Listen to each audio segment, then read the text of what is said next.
Welcome to the show. Now, for tens of millions of Nigerians, as the sun sets every day in the big cities, nighttime means darkness. The country has one of the lowest net electricity generation per capita rates in the world, with an estimated 50% of the population deprived of access to electricity. But it's even worse in the rural areas and villages, where about 90 million people live entirely off the grid. Generally, the majority of households with no electricity live in the north. Enter Nigeria's Rural Electrification Agency, which was created to bridge the gap. The agency's mission is to provide access to reliable electric power supply for rural dwellers, regardless of where they live and what they do. But after decades of neglect, corruption, planning shortfalls, and lack of funding, how feasible is the agency's mission? Well, to answer that question, I have in the studio with me Dr. Sanusi Ohiere, who is the Executive Director, Rural Electrification Fund in Nigeria's Rural Electrification Agency. So good to have you. It's a pleasure to be here. Yes, and you've just been reappointed into this position. We can only wish you and your team well. Thank you very much. And we want to know how you are helping to drive this agency, because I was enthused by what the Minister of State for Power and some other top representatives of government said when you were reappointed, that the REA is one of the top performing parastatals under the supervision of the Ministry of Power, as it has continued to roll out solar off-grid power solutions and grid extension to millions of unserved and underserved Nigerians. So what are the successes you've achieved in that agency that's making the government to have so much confidence in reappointing you and others? Thank you very much, Sumner. As you know, electricity is very critical to every aspect of our lives, be it healthcare, be it education, businesses, your households. Electricity permeates every sector in terms of how critical it is. During the lifespan, the beginning of the administration, the President Muhammadu Buhari administration in 2015, because of the realization of this very critical role that electricity plays, they needed to solve the problem holistically, and holistically not just throwing money at the problem, but looking at what the regulations are, looking at what the policies are, looking at what guidelines can be put in place in terms of technical standards, and the likes, to allow private participation, new sort of business models that can drive, rural electrification and help us achieve scale as quickly as possible. So government realized that they needed to restructure the agency. That's why, the board at the time was restructured. We had a 7-man board, but this time around we had executive directors being members of the board as well. We were introduced, in 2017 into the REA as executive directors. They didn't have that before. The Rural Electrification Fund, which I head, had only been on paper since 2005. After the electricity power sector reforms. Exactly. So nothing was done. It wasn't operationalized until 2017 when we came on board. So the mandate was very straightforward. Go there, operationalize the Rural Electrification Fund, because obviously funding is one of the key challenges, and see how with the new regulations that was put in place, especially the mini-grid regulations at the time, and the Rural Electrification Strategy and Implementation Plan that was also approved, try and unlock new sources of funds. Government cannot continue to fund 100%. We need to bring in private sector. So, I'm going to talk about all of our programs, but I think the success really hinged on this, restructuring and this new paradigm shift in terms of funding, where we are now getting a lot of funds from, private sector, and bilateral, multilateral agencies, donor agencies, and the likes. That's the aspect which you chair. I want to find out how your agency is actually getting funds away from, the yearly budgets, which is not enough for the REA. Yeah. How have you been able to partner to get this bilateral funding and all of that you talked about? Okay, so with us coming on board in 2017, really, I think that really boosted the confidence of, the likes of the World Bank and African Development Bank, because some of us have background in international development. My background is in, I used to work with the German International Cooperation Agency, and we used to work closely, with other development partners within the country. And my former MD then, Damilola Ogumbi, who is also with the UN now, SE for All, she also had a background in this international development. So there was the confidence because I think she was also a special advisor to yes, the president at the time. Yeah. So we understood, their language. We knew what they needed us to do for them to bring in funding. Of course, we were young, and they saw a new lease of hope in the agency, and of course, we all had our experiences and backgrounds that speaks to the job that we were given, to do. So, just by approaching them, sitting with them, showing them the numbers, also showing good faith in terms of what government is willing to put on the table, they were comfortable, and the money started rolling in. So, of course, they will not give you all the money. So they'll give some and see how you spend it and how you utilize it in doing projects, and hopefully more can come.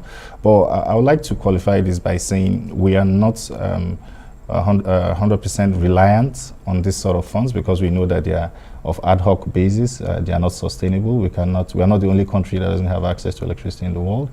We cannot continue to be the only countries to attract this sort of funds. So we've also quickly started looking at way forward in terms of locally strengthening our sources of funding, and we quickly looked at our Act, the Electric Power Sector Reform Act, which of course provided some sources of funding for the Rural Electrification Fund, but we realized that some of our sources of funding were hinged on, for instance, the regulator, Nigeria Electricity Regulatory Commission, which needs to determine some certain rates that comes to us.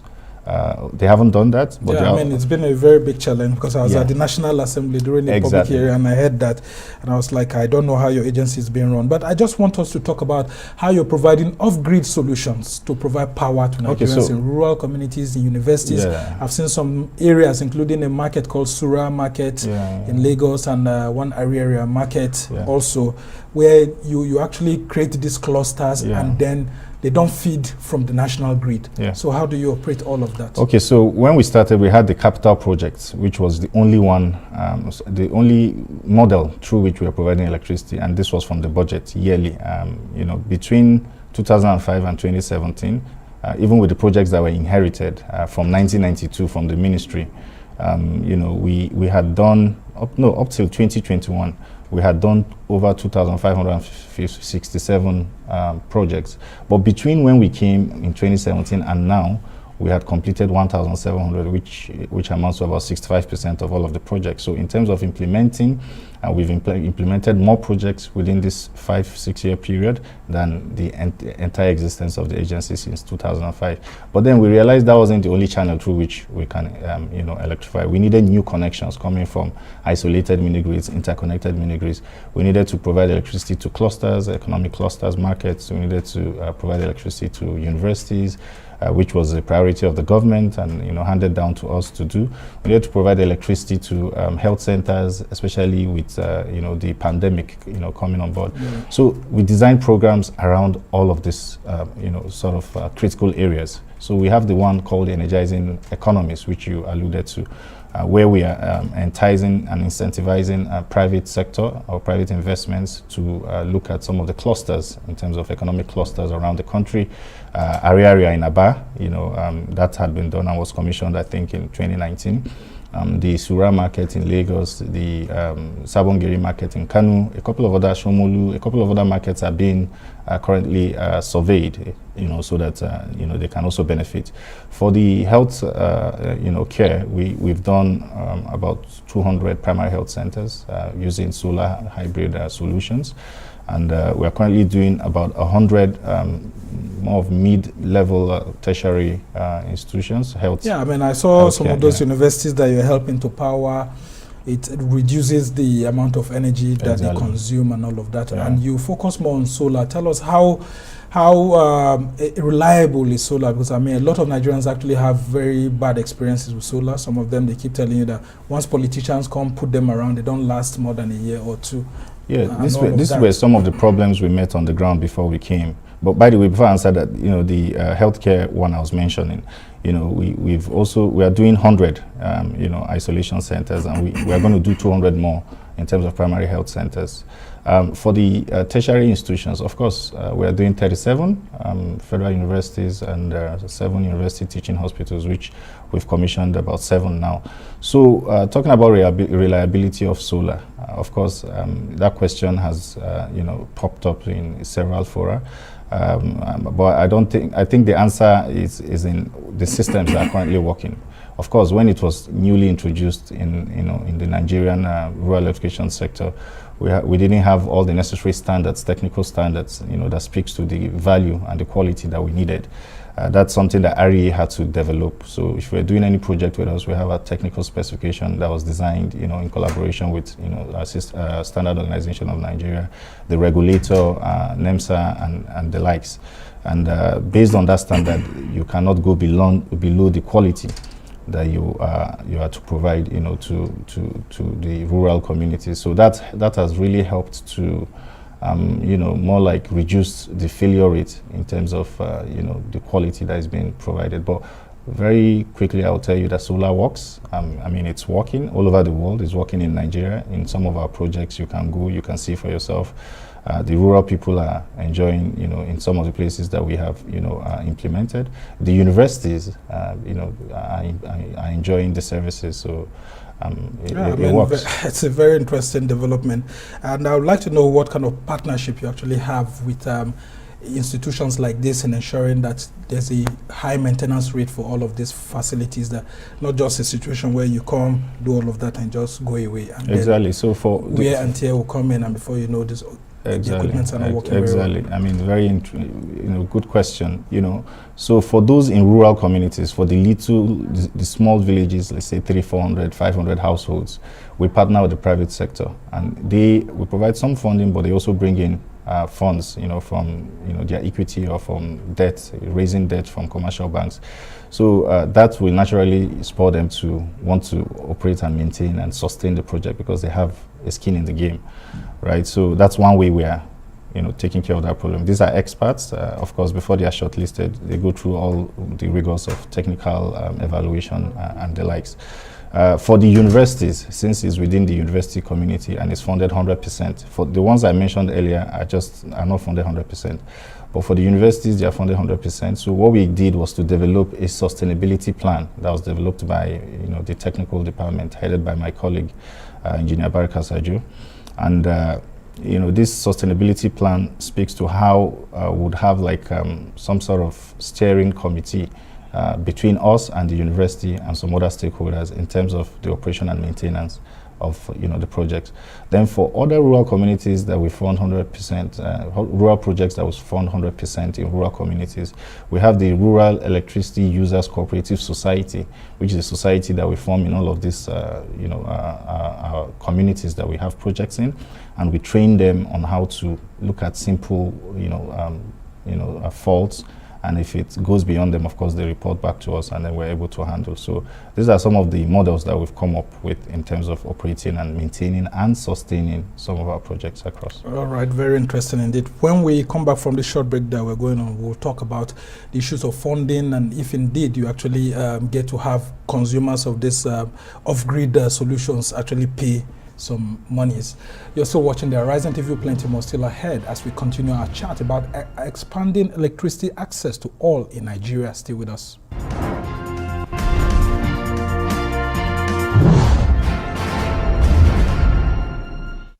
Welcome back to the Horizon TV. I'm Sumner Sambo, and we've been discussing rural electricity supply in the country and how we can have off-grid solutions that could actually make a meaning to lots of rural communities across the country. I still have in the studio with me Dr. Sanusi Ohiare, who is the Executive Director, Rural Electrification Fund.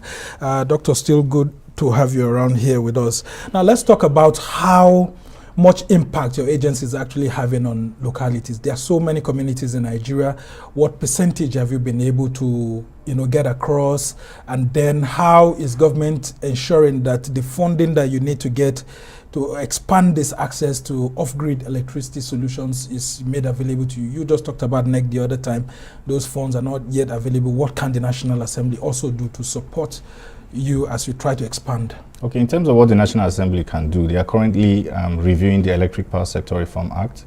And of course, we've put forth a proposal in terms of how we feel, the fund can be strengthened. It's before them. I think they have a public hearing on that on Monday. So we are hoping that they consider this part of the proposals. electricity power sector reform. Yes, Act is going on there. An amendment to that law, actually. Yes, they call it the electricity bill. So they are working on it. We hope that they consider our proposals, and this will really what are help. the proposals you're putting forward? So, for instance, for other funds like the TED funds, the ecological funds, if you notice, the Act specifies specific percentages, that should go to this fund from either consolidated revenue, other sources, right? But for us, it says the regulator should be the one to determine.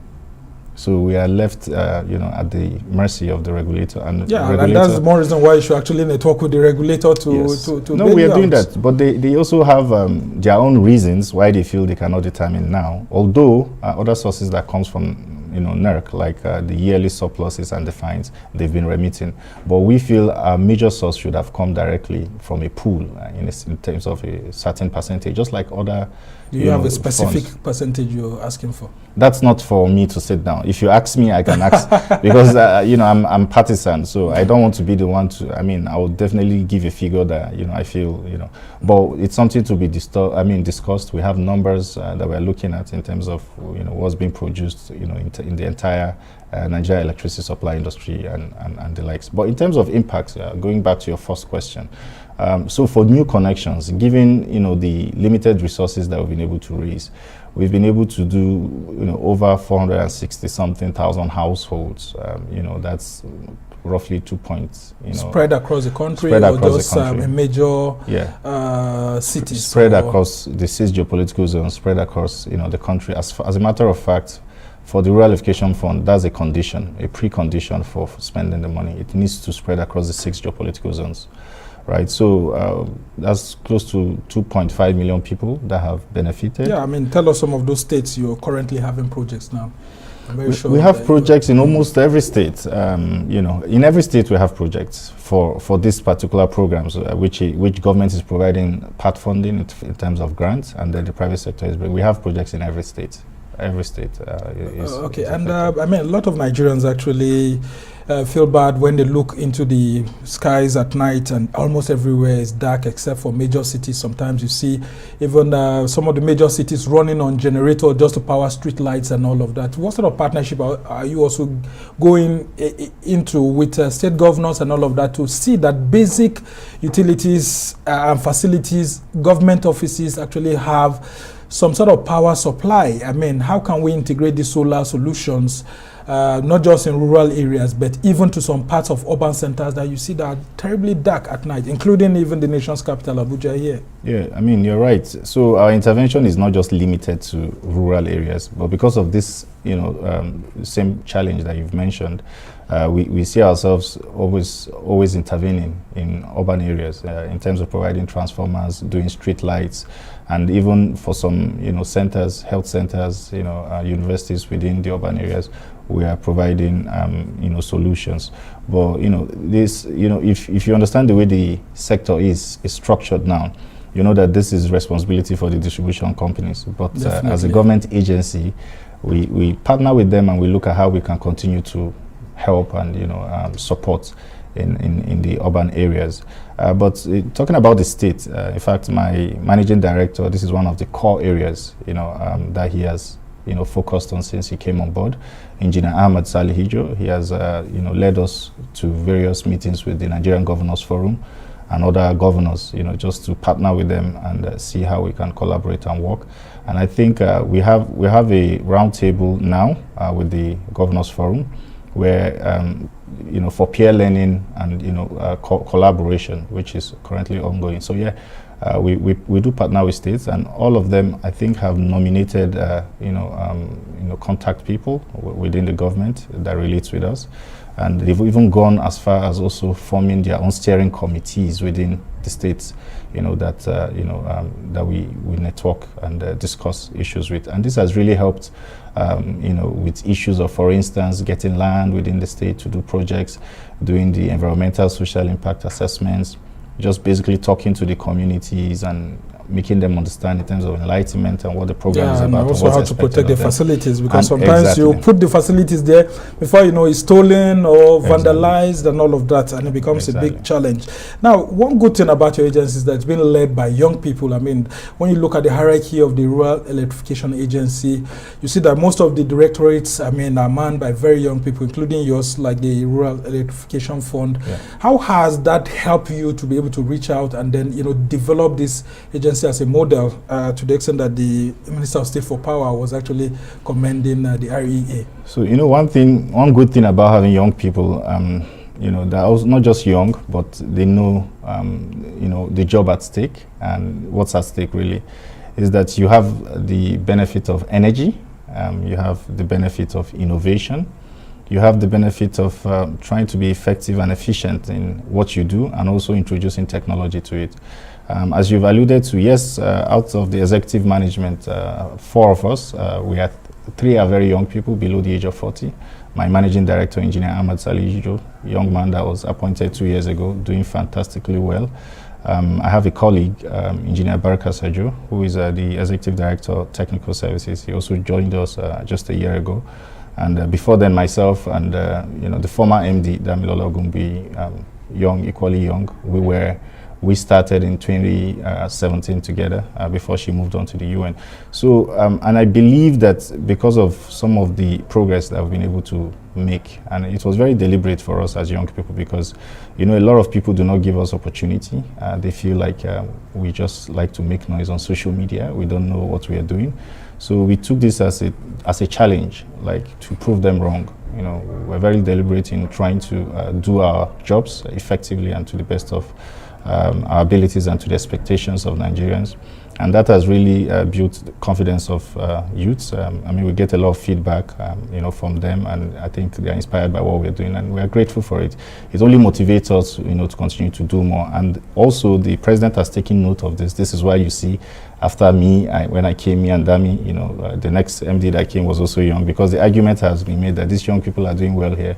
There's no need to reinvent the wheel. You know, you need to encourage them and keep bringing in more young people. The APC Youth Lobby Group visited Mr. President. Yes. And I saw how he was elated, and he actually said that the Secretary to the Government of the Federation should actually expand the youth access into government, you know, make some of them board chairmen and all of that and so on.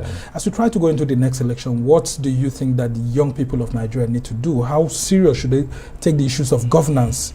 Because some people, you talk to them, they tell you that no, politics, no, it's not their game, it's not their business. Incidentally, I'm a member of that APC lobby group, and you know, the goal is simple. Young people have capacity, they're brilliant, Nigerian youths are hardworking, they are doing a lot in their various spheres, and you know, government needs to continue to pay attention and give them, you know, the opportunities in governance and in politics. However, on the other side, we also try to tell our colleagues and, you know, young people that you know, we can't just sit down and continue to criticize. Come close, join political parties, start from your community, see what you can contribute. Let's know your areas of core expertise and strength. See how you can, you know, come in and, you know. Yeah, but they keep doing, and they say the older ones don't want to leave the stage. There's a difference this time around. No, I will tell you soon. All right. The difference this time around is, if you notice, the young people are united. We have come together, and to be honest, although we are doing this from the angle of our party, but it is not supposed to be a partisan thing. It is a youth affair. It is not a matter of, oh, this is APC or PDP. We expect that whoever emerges in terms of winning the election should take this issue of, you know, bringing and emancipating. So you think young people have shown capability in running government agencies and all of that? They have, actually. How about the issues of corruption? I mean, a lot of people want to live large and all of that. Just get wealthy overnight and all of that very quickly. That's the thing. The people that are currently there, some of us that have, you know, been there, you know, have also demonstrated that it doesn't need to be that way. Right, you need to try to build a legacy. Right, you need to try to demystify governance. You don't need to live above your means. You can still be who you are, and people appreciate you, you know, for that. Well, I'm very sure you undergo heavy financial pressure every now and then, because once young people see you in government, the next thing they do is start asking you for money. Yeah. When you are in public service. I mean, this predates even my appointment, to be honest, because I come from a political family, and these are things that I expected. In your own little way, for whatever you get, your salary, you contribute, but then you are not going to allow the pressure, to make you do what you are not supposed to do. All right, we must thank you so much. Dr. Sanusi Ohiari is the Executive Director, Rural Electrification Fund in the Rural Electrification Agency, REA. We must thank you for joining us on the show. Thank you very much. And we hope to have you some other time.